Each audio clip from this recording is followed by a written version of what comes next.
Aujourd'hui, on se retrouve dans une nouvelle vidéo et je crois que, comme je vous l'ai dit, je crois dans un post il y a quelques jours. Aujourd'hui, on va faire une vidéo où je vais vous parler de my Exchanger 2026-27. Alors, cette vidéo-là, je vais la faire en français, mais si vous la voulez en anglais, je vous la ferai. Voilà, ça m'est égal. Donc, dans cette vidéo, en fait, j'ai pris des notes carrément, regardez-moi ça. J'ai pris des notes, ok? Pour ne pas oublier et un peu voir tout ce que je dois vous dire en fait. Vous voyez, je suis dans ma petite chaise, genre calée et tout, tranquille pour pouvoir vous parler et tout en tête à tête. C'est sympathique. Dans un premier temps, je vais vous parler c'est quoi une année d'échange pour vous expliquer un peu le contexte. Aussi, comment j'ai fait pour trouver mon organisme qui me correspondait le mieux et comment j'ai fait toutes mes recherches. Ensuite, comment convaincre ses parents de nous laisser aller 1 an aux États-Unis. Et ensuite, à la fin, je vais un peu vous parler. On verra. Voilà. Tout d'abord, c'est quoi une année d'échange? Alors, soit une année où ça peut être aussi un semestre où on part dans un pays étranger. Donc, par exemple, si vous êtes français, vous pouvez partir aux États-Unis pour apprendre la langue ou par exemple en Espagne ou autre. Ça, c'est vous qui décidez. Là-bas, vous allez à l'école normale, du coup, vous suivez leur cursus à eux. Donc, par exemple, si vous allez aux États-Unis, vous allez au high school. Voilà. Et vous rentrez dans votre grade. Donc, normalement, si vous rentrez en seconde, vous êtes year 9? Non. Vous êtes year 10. Ensuite, en première, year 11 et en terminale, year 12. Et là-bas, du coup, si vous allez en dernière année, du coup, vous faites votre bac là-bas. Enfin, du coup, leur bac à eux. Et dans une famille d'accueil, oui. Alors, ça peut faire peur pour certains. Mais en fait, quand tu t'en rends compte, c'est pas aussi terrible que ça. Alors, personnellement, je suis partie à Londres l'année dernière avec... Enfin, pas l'année dernière, il y a 2 ans. Maintenant, waouh, c'est énorme! J'ai l'impression que c'était genre vraiment l'année dernière. Je suis partie à Londres avec ma classe de 3e. Attends, non, on était en 3e? Non, on était en 4e. Voilà. Et on est parti à Londres et tout. Et du coup, on vivait dans une famille d'accueil. Et c'est vraiment sympathique, hein. Vraiment, vous apprenez et tout, la famille. Et voilà. Après, si vous avez vraiment des questions sur les familles d'accueil et tout ça, moi qui ne suis, enfin qui n'a toujours pas été étudiante d'échange là-bas, vous pouvez trouver plein de gens sur TikTok qui, du coup, sont des anciens ou sont déjà et vous pouvez leur poser des questions. Donc oui, bien sûr, qui dit qu'on vit avec une famille et qu'on part pendant 1 an, on ne voit plus sa vraie famille ni ses amis. Du coup, on se refait des amis. Du coup, c'est un peu notre deuxième famille entre guillemets. Et voilà. Bien sûr, du coup, comme je vous l'ai dit avant, on va à l'école normale comme si on avait toujours été là-bas. Vraiment, en fait, on prend leur rythme à eux. On va pas rechanger tout le reste un peu. Et aussi, surtout, c'est que c'est à nous de nous adapter. C'est pas à eux, en fait, vous voyez. Je sais pas si vous comprenez. Mais quand vous allez en année d'échange, on dit que c'est à vous de vous adapter à la famille et pas à eux de s'habituer parce qu'en fait c'est vous les intrus un peu qui sont dans leur culture et tout ça. Pourquoi est-ce qu'on devrait faire en fait une année d'échange? En fait ça dépend des personnes, mais pour certaines personnes ça peut nous aider à mieux nous connaître et aussi à nous rendre responsables un peu et aussi surtout autonomes parce que en fait on vit sans nos parents parce qu'en fait chez nous on est H24 avec nos parents qui eux nous aident dans notre quotidien un petit peu, enfin voilà quoi, enfin ça dépend de toutes les familles hein, mais je vous le dis voilà, mais nos parents sont là 7 jours sur 7 24 heures sur 24, enfin à part quand on est à l'école, mais vous voyez.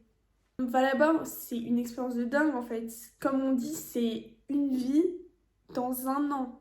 Ce qui est énorme parce qu'en fait là-bas, tu recommences ta vie à zéro pendant 1 an quoi. Oui, là-bas, tu vas recommencer ta vie un peu à zéro, tu vas te refaire des amis, tu vas apprendre. Par exemple, si ça faisait longtemps que t'étais dans... What the fuck? Alors ouais, c'est mon ordi me fait un peu ça, mais parce qu'il est 15h. Bref. Oui, vous allez vous refaire des nouveaux amis, vous allez reconnaître des nouveaux profs et tout ça. Par exemple, si ça faisait longtemps que vous étiez dans votre collège, bah oui, forcément, il y a des profs que vous connaissez assez bien, on va dire ça comme ça. Mais voilà quoi. Donc voilà, enfin, vraiment, si vous avez des questions tout au long de la vidéo, n'hésitez pas à me dire en commentaire ou sinon, vous pouvez m'envoyer un message sur Insta, TikTok ou bah, ajoutez-moi sur Snap. Voilà, je vous mets mes petits sociaux là, ici. Comment j'ai fait mes recherches? Déjà, tout d'abord, en tout premier, il faut que vous cherchiez l'organisme que vous voulez pour voir quel organisme vous correspond le mieux en termes de budget, en termes de quand vous allez y aller, voilà. Combien de temps vous allez y aller, si vraiment c'est ça que vous voulez, et aussi dans quel pays aussi. Donc, il y a plusieurs organismes différents, vraiment il y en a beaucoup, je ne vais pas tous les citer, mais les trois, on va dire, les plus principaux que la plupart des gens prennent, c'est ISPA, VEP, EF, et il y a aussi VEI, un truc comme ça. Voilà. Mais après, c'est chacun ses goûts et bah, lequel on préfère. Aussi lequel a genre toujours de la place un peu. Donc, par exemple, les 4 organismes que je vous ai dit, ils vont les 4 aux US. Donc, du coup, c'est un peu là où bah, moi je voulais aller. Donc, voilà. Alors, moi, tout d'abord, au tout début, quand j'ai commencé mes recherches pour mon année d'échange, au début, j'étais partie sur EF, qui est, je pense, l'organisme le plus connu au monde, genre vraiment partout dans le monde, c'est super connu. Moi, j'avais regardé eux parce que vraiment, quand vous cherchez sur internet, vraiment, c'est eux, je pense, les premiers. Et bien sûr, il y a, genre pour tous, il y a des inconvénients et des avantages. Donc, enfin, des désinconvénients et des avantages, des désavantages, voilà.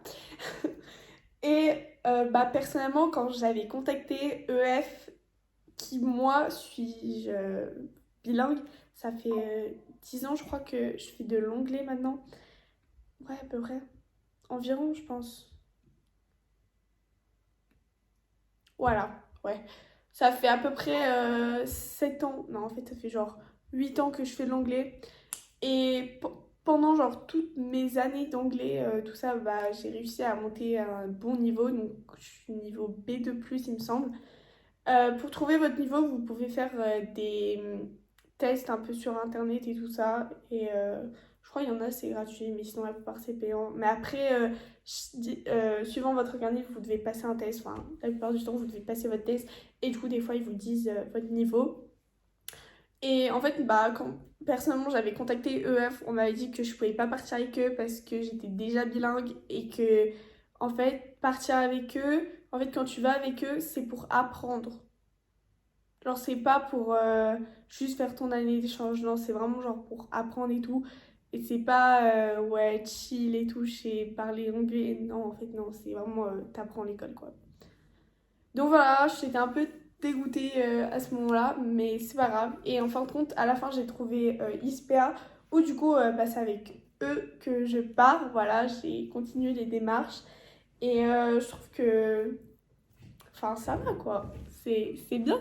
Bien sûr, dans chaque organisme, il y a des prix différents. Genre, ça peut monter jusqu'à genre 20 000 euros, jusqu'à, je crois, le plus bas, c'est 11 000, 13 000 euros, un truc comme ça. Oui, c'est cher, mais ne vous inquiétez pas. C'est une fois dans une vie. Voilà. Donc, tout d'abord, quand vous trouvez votre organisme, essayez de le contacter, enfin, contactez-le, commencez les démarches et tout pour faire votre thèse d'anglais aussi. Et si vous décidez de partir en échange, là, ne vous dites pas, ah, let's go, je vais partir en échange en janvier. Ne vous dites pas, ah, let's go, je vais partir. Non, vous commencez vers octobre, novembre, max, à, à commencer les démarches et tout ça. Mais ne faites pas trop tard. Vraiment, ne faites pas trop tard. Après, regardez aussi, comparez les prix par rapport aux organismes que vous pouvez avoir. Donc par exemple, je sais que EF c'est 15 000 euros environ. VEP aussi et ISPA c'est 13 000 du coup voilà. Guys, j'ai un big problème de stockage. Genre là c'est la deuxième partie de vidéo que je fais. Donc c'est normal, je pense que le capage est alors un peu bougé tout ça. Mais bon, je vais essayer de réussir à finir cette vidéo. Si pour chaque organisme, regardez les conditions pour y aller. Par exemple, du coup, votre niveau. Donc, par exemple, moi, le problème que j'ai eu avec EF, voilà, donc, ok. Aussi votre nationalité, parce que, bah, par exemple, différents organismes, par exemple, je crois que ISPA, faut être vraiment français pour, ou belge, un truc comme ça. Et après, sinon, les autres, je sais plus trop. Aussi, faites votre test d'anglais assez tôt parce que, bah, en fait, des fois, vous devez, enfin, si vous le ratez, je crois que c'est assez rare hein, que vraiment les gens, ils doivent le refaire. Mais vraiment, si vous le ratez, ne vous inquiétez pas, c'est pas grave, ok. Euh, mais vous devrez, je pense, le refaire. Je crois, vous devez attendre genre 3 semaines, un truc comme ça pour le refaire. Parce que, bah, faut qu'il y ait de la place, quoi. Et des fois, si vous n'avez pas votre test d'anglais, bah, vous pouvez pas continuer votre dossier, il me semble. Enfin, pour certains organismes. Et aussi, bien sûr, écrivez votre lettre à votre host family après quand, du coup, vous commencez votre dossier. Ça, c'est un truc, je pense, le plus important qui doit aussi le plus vous décrire un petit peu. Voilà. Euh, Si vraiment vous avez besoin de conseils, de tips et tout pour ça, vraiment je pourrais vous en parler dans un petit short ou un truc comme ça. Mais vraiment, je trouve que la vidéo et aussi la lettre, c'est les trucs les plus importants parce qu'en fait, c'est à ce moment-là où vous mettez toutes vos cartes en jeu pour être choisi par une famille d'accueil et c'est très important, hein. Comment convaincre ses parents de se laisser partir en année d'échange? Déjà, tout d'abord, vous pouvez faire un PowerPoint. Alors, personnellement, c'est ce que j'ai fait. Je sais pas si on a beaucoup qui regardent cette vidéo et qui l'ont fait, mais moi, j'ai fait un PowerPoint et j'ai expliqué bah, pourquoi et comment, en fait. Comment je fais, avec qui je pars, pour combien de temps et tout ça, et pourquoi en fait je devrais faire. Vraiment, le pourquoi, vous devez vraiment expliquer que c'est important pour vous. Voilà, que c'est vraiment essayer de leur expliquer, de leur montrer ce que ça peut vous apporter en termes de grandissant aussi, d'expérience, de nouvelles cultures, bah, d'apprendre du coup une nouvelle langue, enfin l'anglais quoi, ou autre, hein, n'importe. Et aussi, bah, si par rapport au coût et tout ça, ils sont pas trop d'accord, vous pouvez toujours faire des cagnottes ou bah, des petits boulots à côté pour bah, essayer de financer. Ou sinon, par exemple, je vous mets l'exemple de cette fille qui est sur TikTok et en fait, elle a commencé, je crois, son compte vers août, un truc comme ça, 2025 pour bah, pouvoir partir en échange aux États-Unis. Voilà, il me semble qu'elle est de République tchèque et en fait, bah, chaque jour, elle postait des petites vidéos en disant bah, Day 2 of trying to raise money for my extension in USA. Et voilà, et en fait, du coup, vous faites des vidéos de 1 minute en parlant un peu de votre vie à tout le monde et tout ça. Et bah, après, vous avez du coup une communauté de l'audience. Bien sûr, vous pouvez pas gagner de l'argent tout de suite. Il me semble que vous devez avoir un minimum de 5000 abonnés, un truc comme ça. Mais après, vaut mieux tout tenter que de rien faire. Et ensuite, après, bah, de laisser son rêve partir. Très important, expliquer vraiment l'organisme que vous avez choisi, ce qu'il y a dedans, dans le prix du coup, ce que ça comporte, les billets, les visas, si la partie du visa vous pouvez pas le faire, enfin si c'est vous qui devez le payer, si par exemple vous avez une carte là-bas ou des trucs comme ça, et expliquer un peu bah, toutes les démarches que vous devez faire pour pouvoir partir. Montrer un peu bah, que les États-Unis, c'est, enfin, le pays en question, c'est aussi votre rêve un peu d'y aller, d'apprendre cette culture et tout ça. Et aussi que l'école là-bas, c'est vraiment un endroit où vraiment vous voulez aller et que vous pouvez rencontrer de nouvelles personnes avec une nationalité différente et tout ça. Il y a une question qu'on se pose, mais est-ce que là-bas on peut se faire des amis assez facilement? Alors ça c'est vraiment une question à nous-mêmes, parce qu'en fait c'est soit vous allez vers les gens, soit vous faites rien et vous restez seul.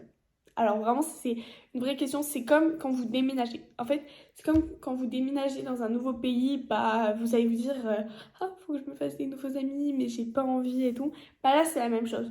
Donc par exemple il y a des étudiants d'échange qui disent bah inscrivez-vous au sport à l'école les après-midi genre cheer, football, enfin du coup soccer, ice skating ou des trucs comme ça.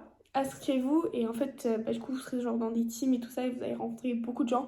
Mais aussi, il y avait une étudiante qui disait que les Américains, enfin, je pense que la plupart de tout le monde le dit, mais les Américains, ils sont habitués à avoir des exchange students parce que c'est vraiment le pays de rêve un peu. Enfin, c'est les États-Unis, quoi. Vous voyez? Mais enfin, vraiment, toute la vidéo, je parle au sens propre des États-Unis parce que bah, c'est un peu où nous, ces étudiants, on va. Mais vraiment, ça peut être pour n'importe quel pays.